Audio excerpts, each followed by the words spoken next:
Thank you, Mr. Chairman. Thank you, Generals, both for your service and for being here. And I might just, well, I guess I feel compelled to follow up on what Senator Warren was just talking about. One of the things that I have found frustrating oftentimes is that the self-governed in this country don't know what we know. And a lot of times that's okay.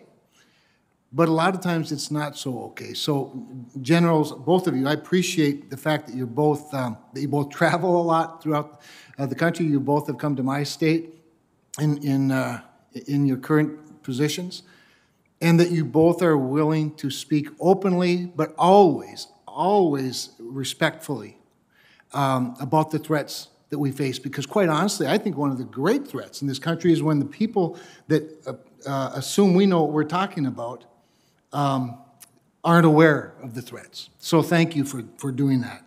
A well-informed, self-governed country is the best. I guess I don't feel the need to ask any more questions about whether you supported Triad versus something else. Admiral, I've appreciated your opening statement as well as your answers to several questions, reaffirming the importance of all three legs of the Triad. We've talked a lot. You've answered questions specifically, of course, about the ground-based strategic deterrent, and appreciate that, and the fact that a delay in modernization will cost both money and perhaps security. So let's move over to the LRSO. You know, our B-52s are incredible weapons, especially in the hands of our great airmen like we have in Minot. But I am afraid that we'll be risking too much and asking too much of those airmen if we take away the LRSO and get it off track. So if the LRSO were canceled or delayed beyond the service life of the legacy air-launched cruise missile, do you think our air leg of the Triad would be viable, or would it be compromised? Senator, the short answer is no. The bottom line is that without an LRSO, you in effect don't have an air leg, or you have at least put it back to sort of a 1950s version of an air leg with much less capacity than they had back then. And I do want to go a bit further. It's not only that it's almost a miracle that the Alcom flies. I think my predecessor, General Hyten, testified to that a couple of years ago. To think that a weapon system designed to go against Soviet analog defenses is going to be able to get through sophisticated Russian and Chinese defenses, I think is optimistic. And the Alcom on its first day wasn't good enough for what we are going to need for it to do today. I can give you the details on that in closed session. It was designed for a different era. I need a modern weapon in order to do what I've been ordered to do. With limited time, I'm wondering which of these last questions I want to ask. But I'm going to continue on with Strategic Deterrent Commander. And I know you're acutely aware that credible U.S. nuclear deterrence relies on uninterrupted nuclear command, control, and communications, the NC3 system, and that the mission depends on secure operational technologies as well.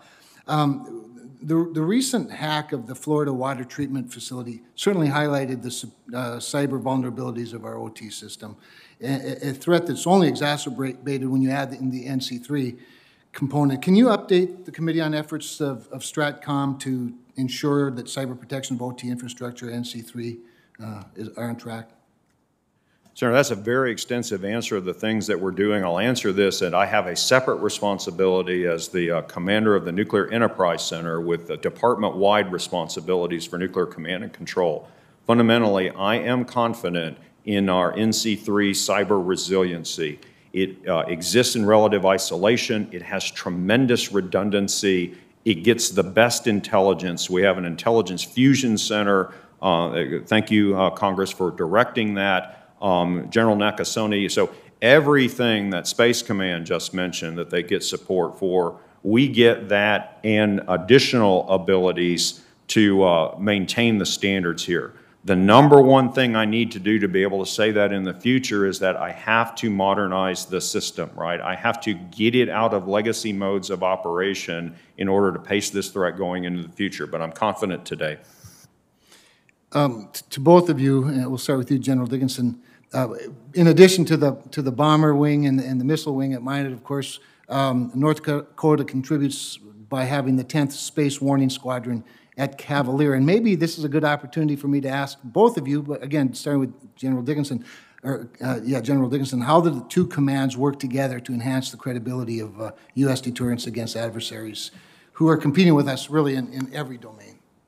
Thank you, Senator. So that missile warning architecture is a very integrated capability within the U.S. Space Command. We provide that missile warning to U.S. Strategic Command on a daily basis, and we work very closely together. I mean, in general, as you know, Senator, we were spawned out of U.S. Strategic Command when we stood up U.S. Space Command, and so our daily interaction, our daily operations together is very nested and synchronized. I thank both of you, Mr. Chairman.